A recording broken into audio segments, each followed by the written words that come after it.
I'm a guy that's 24. Each day I build some more. I like episode 7 and episode 8. I'm Rich Boy J. Hello boyos, Rich Boy J here back with another video, and this is going to be another episode of the LEGO Star Wars MOC Showcase. This is simply a collection of great MOCs that I found on the internet, so if you find any of them impressive, please support the builders by going to the links in the description and showing them some love.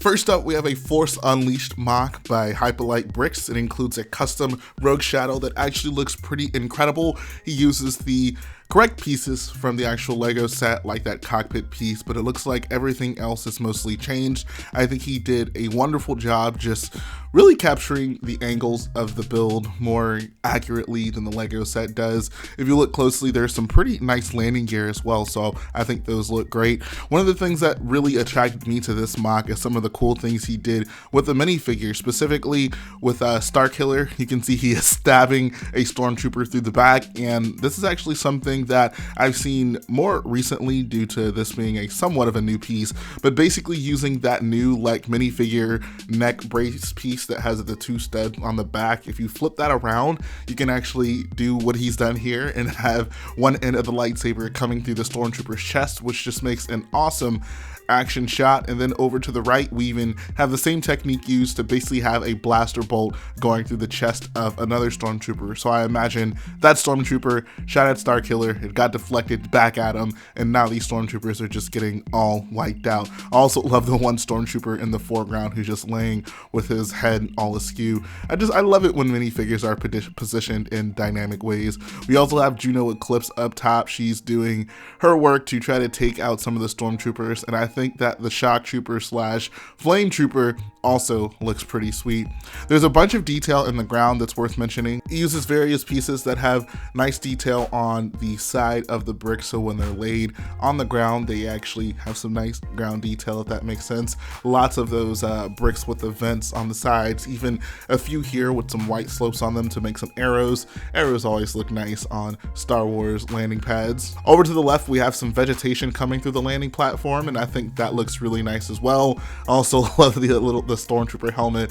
Actually, it's a sand trooper helmet that's kind of thrown in there to, I guess, give the effect that it's gotten dirty over time. One other cool thing about the vegetation is that it looks like he has quite a bit of it actually growing through the scaffolding pieces. Like, it's kind of difficult to tell, but basically he used the scaffolding piece on its side, and there's like vegetation kind of poking through the holes, and that's actually a really cool technique. I love that. Also love how there's like the sections where the ground has cracked kind of around the vegetation, I guess giving the idea that it's just, you know, coming through the bottom of the landing platform and essentially like breaking whatever asphalt or whatever they actually use to make the surface of the landing platform. I love MOCs like these because they just give a much better presentation to a custom vehicle build. I think obviously the Rogue Shadow is the main part of this MOC, but to make it, I guess, a little bit more visually interesting or just encapsulated in a Star Wars world, giving it a basically platform like this with a lot of action going on makes it that much more interesting to look at. So overall, he just did a wonderful job on this build. This incredible Imperial Hovertank, I mean, is it even actually accurate to call it an Imperial Hovertank at this point? Like, it has treads, it doesn't hover. What is the actual name that we should refer to this as in the Star Wars universe? Like, I need to stop calling this thing a hover tank. Anyways, it was designed by Luka on Flickr, and this thing is just gorgeous. Like, I give the LEGO set a lot of credit because I felt it really did a great job at capturing the hover tank. I keep saying, I'm just gonna call it hover tank for now. If someone wants to correct me, please feel free to, and I'll call it whatever this thing is supposed to be called in the future. But LEGO did an awesome job with their set, and I think that he just did an even better job with it. The angles captured on this thing are phenomenal. I love the use of the olive green pieces to represent weathering on it. There's so much detail even in the smallest of places. Like, one of the things that really caught me off guard was the use of this, I can't tell if it's like a light bluish gray rubber band. It's definitely a rubber band of some sort, I believe, but he wrapped it around these 1x2 grill tiles, which creates a really awesome looking effect, but I'm not sure like where you'd find a light bluish gray rubber band. Like, I don't think that's Lego. It could be editing of a photo. I don't know. Someone I'm sure will know exactly what this is, but that is such a great technique. I think if I were building a white ship, the white rubber band would totally work for that, at least until I get my hands on a light bluish gray rubber band. But I love that technique so much. I think that looks incredible.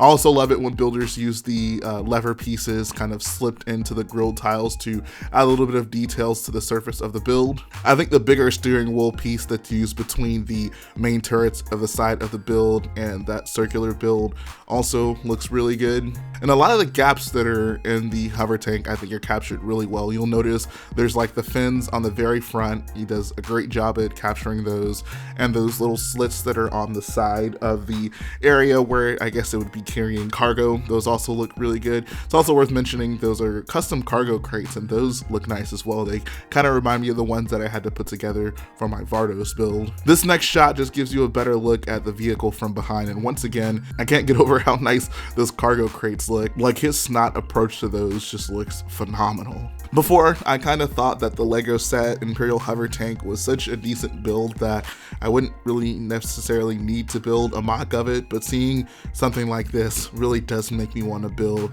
a few of these to have in my collection. The Hovertank is such a great design in canon, and it translates to an even cooler design in Lego, and when builders are making it look this good, it's kind of hard to not want a few of these in your collection. One thing that I couldn't find a photo of, but I think worth mentioning, is I believe he said this actually has functioning treads on the bottom of it, if I'm not mistaken. So I couldn't find any photos of it. I can't show it to you, but I believe he said it. So that's pretty cool. Oh, there is just so much to love about this next mock. It is a Jedi Fallen Order Kashyyyk mock from JS Ninjnerd, and I just where do I even begin? I guess I'll start with the ground detail. I just love it. It looks so good. I love how those grill tiles just recessed into the ground. It looks really good. It's also worth noting that flamethrower build is pretty sweet. It's kind of unintentionally funny, like the Wookiee just running away from a freaking flamethrower, but I just love that so much. It looks great. I think the cargo crates in this build also work really nicely to just add even more detail of it. Like, this mock certainly isn't lacking any detail when it comes to like the walls or the ground, but the cargo crates just add even that much more detail, so you have to appreciate that. Over to the left side, we have just this assembly of a ton of things. It's the wall, there's the pipes going down it, which look awesome. There's what I would imagine is some sort of like power generator or something along those lines.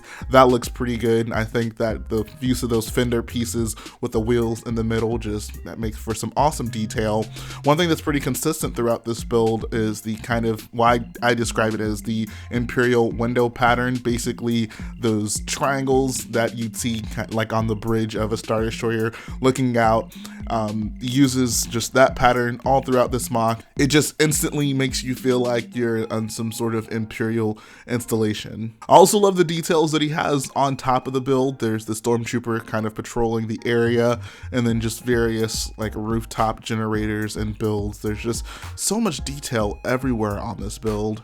I think my favorite part of this build has to be the doorway that the security droid is guarding. I mean, seeing that thing honestly just gives me nightmares thinking back to playing this game and having to deal with those droids. But it just looks so awesome. Like, the orange details that line the sides of it are just great accent colors. I love how it's very reminiscent of what we saw in Rogue One with a lot of the bunker designs. It was kind of cool that they kept that similar architecture on just various Imperial installations in the game, and he just recreates it pretty flawlessly with Lego. I also love how he's used the door technique, kind of clipping a door onto the side of a build to give the idea of like paneling, or just give like a flat surface that a little bit more depth. I like that technique quite a bit. I think this really has to be one of my favorite builds that I've seen in quite some time. There's just so much detail everywhere with it. This build is just so well executed. Having played Jedi Fallen Order, this is exactly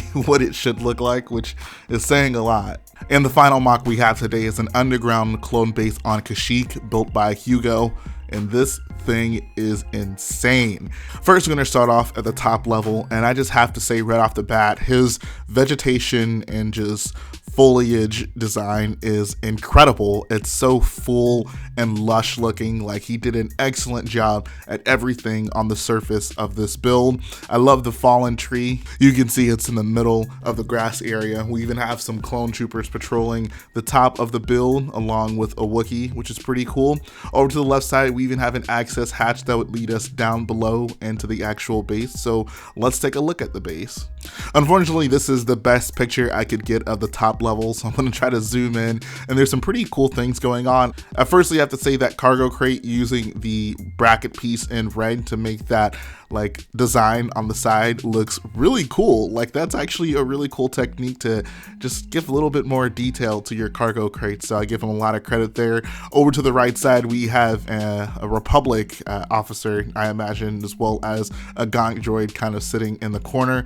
I like the wall design. He's using that 8x8 plate with like the great design in it, but there's also some of those flick fire missiles, or at least the base piece of the flick fire missile used in like an X orientation, so that looks like a nice bit of detail there. Over to the left side, we have some chairs with some holographic screens, which are pretty cool.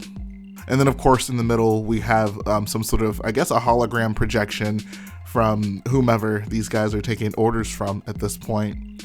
If we move down below to the middle level, it's very reminiscent of the clone barracks that we see on Kamino. There's these little pods, and he's using, I believe, cape pieces to kind of represent the blankets that would be on the beds, and I think that's actually pretty awesome. Unfortunately, it doesn't look like these are big enough for an actual clone to fit in it and close it, but it's still a great looking design, and I love the solution of using the cape piece to represent like bedding your sheets. I think it's really incredible how the floor of this build is seemingly just one stud thick, but he still goes out of his way to incorporate a lot of details into it. Like, clearly you'd have to put a lot of thought into a floor that has a pretty thin form factor, yet still has details in it, like this yellow square right here, or even these fence pieces, which are pretty cool, so you could actually see through from this level to the lower level. I love how there's just so much detail on the walls. Like, if you go over to the right side, you can see there's a platform with more of those cargo crates on it,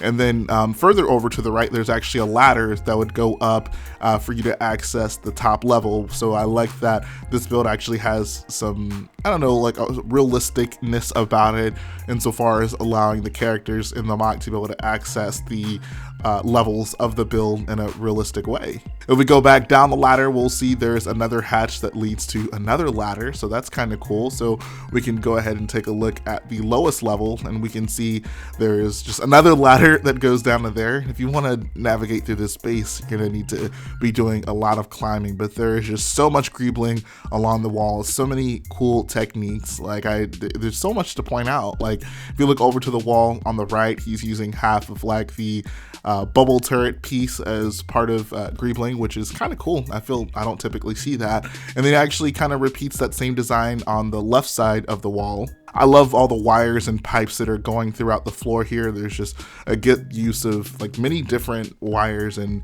string pieces to get that effect. And I also like how he's pretty consistent with the color scheme on this bottom level, and so far as like the cargo crates, they all have that red color. I just think that looks really nice. The next part of this build is just hilarious to me. I first have to point out that the way he has these like rock formations coming together looks super complex. Like, I can't even imagine what type of technique he had to use to actually get that all to stay together, but you get a look at what's actually going on underground right outside of the base, and we can see we have a few rare boys here. We got some studs, we got some silvers, a gold, and even a blue stud there, and of course the all elusive red brick. That is just awesome. I also love that he's actually found a reasonably useful purpose for the brown classic Lego hairpiece. Like, that's a hairpiece you really just don't see used very often unless you're looking at like episode 6 Luke Skywalker, but I like the use of that piece here as part of the mud or the dirt that's underground. Overall, this is just a lovely MOC. You can tell he had a lot of fun coming up with a lot of the build techniques for the greebling or cargo crates, and there's just a lot of things in this build that I haven't seen implemented, or at least not implemented content very often. It has Lego Star Wars video game Easter eggs, which you know I'm always a sucker for, and I think the grass and just foliage design on that top level is superb.